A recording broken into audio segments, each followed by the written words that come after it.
তোর পঞ্চায়েতের হিসাব রাখবি আমার দুটো গেছে তেলের তেলের ঠিকই আছে দুটো গেছে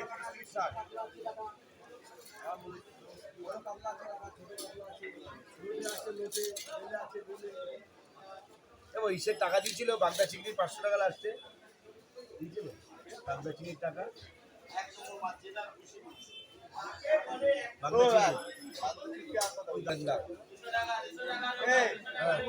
কালকে সুজয়ের টাকা দিচ্ছি কিন্তু আমাকে প্রত্যেক মাসে 550 টাকা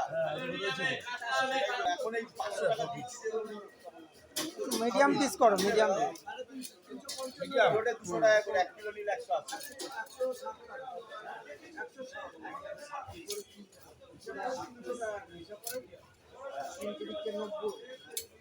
55 গ্রামে 60 টাকা